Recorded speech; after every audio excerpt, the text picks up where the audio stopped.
भी अच्छे से अच्छे संस्कार दे दें, मगर फिर भी कई माँ बाप आते हैं, वो कहते हैं साहब हमारा छोरा इतना बदमाश है, इतनी बदमाश प्रकृति का है कि हम ढाप गए इससे। साहब कितने इसको संस्कार देने की कोशिश करते हैं, मगर ये तो भाई कुछ लोग पूर्व जन्म के डाकू मंगल सिंह होते हैं, तो वो इस जन्म में आकर के फिर वापस ऐसे ही जंगल दंगल मंगल खेला करते हैं।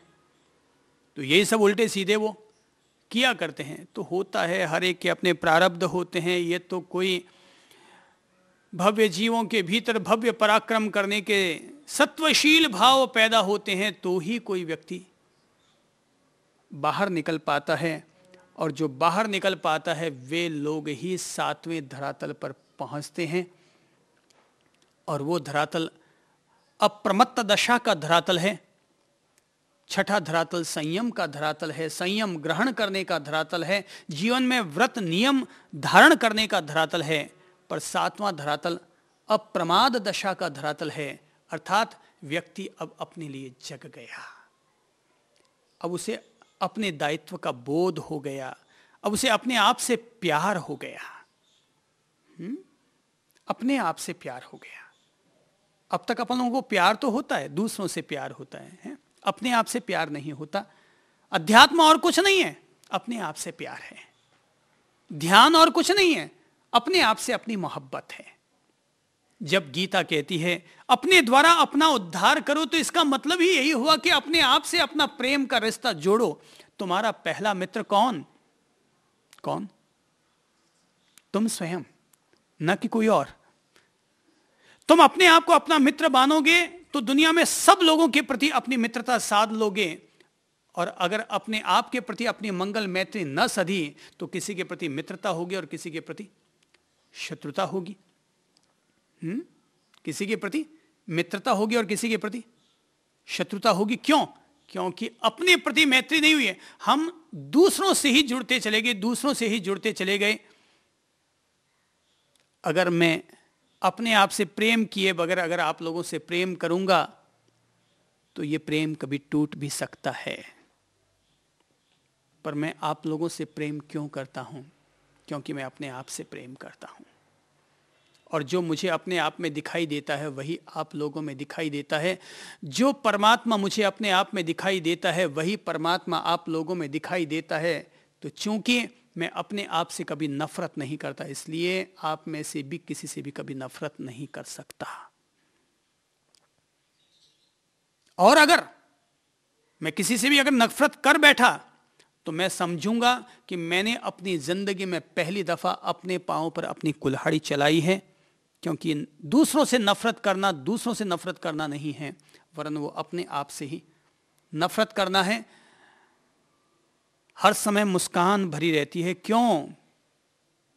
ऐसा नहीं कि दूसरों को मुस्कान देनी है, इसलिए क्योंकि भीतर में मुस्कान है, इसलिए दूसरों तक वो मुस्कान पहुंच जाया करती है। अध्यात्म का मूल मकसद, अध्यात्म का मूल नजरिया, हमेशा इस बात को याद रखिएगा, अध्यात्म का यह मूल नजरिया है कि तुम अपने आप से प्रेम करो, अपनी चेतना से प्रेम करो, अपनी आत्मा से प्रेम करो, अपनी मुक्ति से प्रेम करो। तुम अपनी मुक्ति से प्रेम करते हुए जो कुछ भी करोगे तुम्हें उसके द्वारा मुक्ति ही मिलेगी। अपनी मुक्ति से प्रेम करते हुए फिर कुछ भी करो, कोई बंधन नहीं है तुम्हारे लिए। पर अगर अपनी मुक्ति को भूलकर तुम दूसरों की मुक्ति के लिए अगर जागरूक बनोगे तो उनकी मुक्ति भी तुम्हारे लिए बंधन बन जाएगी। वो मुक्त हो पाए कि ना हो पाए, पर तुम जरूर बन जाओगे। 7वां धरातल अप्रमाद दशा का धरातल है। जाग गया, सोया हुआ था कोई व्यक्ति पर जाग गया। सारे लोग अपन सब सोए हैं, पर कभी कोई जाग गया। कहते हैं रज्जब गया था अपने गुरुजी के पास पढ़ने के लिए, शिक्षा अर्जन करने लगा, सन्यास के भाव बन गए, सन्यास लेना भी चाहता था, पर गुरुजी ने उसके भोजन ग्रहण करने के लिए एक सदगृहस्थ के घर में व्यवस्था कर रखी थी। सो वहां पर एक सुंदर सी लड़की थी, उससे प्रेम हो गया। अब ये तो प्रेम है, प्रकृति है। नैसर्गिक है किसी से प्रेम होना, लड़का और लड़की में प्रेम होना बिल्कुल नैसर्गिक है, इसमें कोई गलत कुछ नहीं हुआ। तो प्रेम हो गया, और प्रेम भी ऐसा हुआ कि शादी करने का संकल्प कर लिया, मानस बना लिया, शादी तय हो गई, निकाह तय हो गया। और एक दिन शादी करने के लिए वो निकल भी पड़ा घोड़ी पर चढ़ करके, कि जैसे ही निकाह के लिए तोरण पर पहुंचा होगा कि तभी गुरुजी आ गए। और गुरुजी आ गए, गुरुजी ने आते ही दूर से ही कहा, अरे वाह रे रज्जब। गुरुजी ने चेले को संबोधित करते हुए कहा, अरे वाह रे रज्जब, कि रज्जब तैं गज्जब किया। बड़ा सुंदर पद है ये, रज्जब तैं गज्जब किया, सिर पर बांधा मौर। पगड़ी वगड़ी बांध दी, अब शादी करनी है ना, छोरी पसंद हो गई है, शादी तय हो गई, निकाह करने को आ गया है। तो निकाह के द्वार पर खड़ा हुआ इंसान, तो उसके लिए गुरुजी कह रहे हैं, रज्जब तैं गज्जब किया, सिर पर बांधा मौर, आया था हरि भजन को और करे नरक की ठौर। तू सोच रहे छोरा कि तू यहां क्या करने आया था और तू यहां क्या करने लग गया। गुरुजी ने मारा सोटा, उनके शब्द उनके लिए सोटे का काम कर गए, और जन्म जन्म का सोया हुआ रज्जब जग गया। और रज्जब जग गया यानी कि अब साधना अपने आप में प्रकट हो गई। जिंदगी में ऐसा कोई सोटा मारने वाला गुरु मिल जाए, ऐसे कोई टेढ़ी बात बोलने वाला गुरु मिल जाए, तो ही आदमी की आत्मा जग पाती है, वरना ये आत्मा जगती है, सोई पड़ी है। वरना क्या आदमी जगता है? सोया पड़ा है, अज्ञान में सोया पड़ा है, मूर्छा में सोया पड़ा है, मिथ्यात्व में सोया पड़ा है, माया में सोया पड़ा है। ये माया की परतें इतनी जल्दी से हटती नहीं है। ये तो कोई सदगुरु का महत्व इसीलिए है कि वो आते हैं और एक टिकाते हैं सोटा कि बेटा जग, कब तक सोया रहेगा इस मूर्छा में। ये जो जगाने वाला होता है, उस जगाने वाले व्यक्ति को ही कहते हैं सदगुरु। उसी को कहते हैं गुरु, कि जो हमें जगा देता है। केवल गुरु गुरु कहने से काम नहीं चलेगा, गुरु वो होता है जो हमें जगाता है। मूर्छा की गहरी नींद में से जो हमें जगा देता है, उसका नाम है गुरु।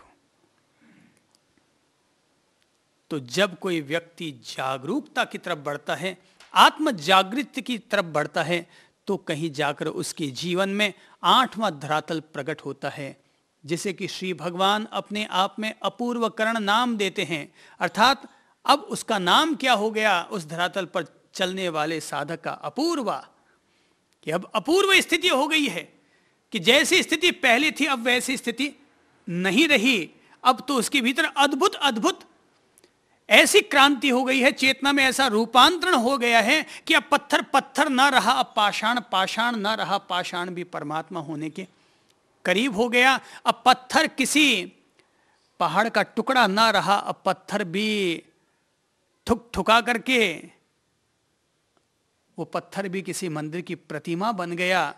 यानी कि पग घुंघरू बांध मीरा नाची रे, कि अब तो पाँव में ऐसी थिरकन आ गई, ऐसा आनंद भीतर में फूट पड़ा, कि जिसे कि श्री भगवान अपने आप में अपूर्व अपूर्व अपूर्व दशा कहते हैं। कि व्यक्ति के भीतर ऐसी आनंदमयी दशा, ऐसी सच्चिदानंदमयी दशा जागृत हो गई, जो कि अब तक सांसारिक इस लोक चक्र में अब तक वो दशा नहीं थी।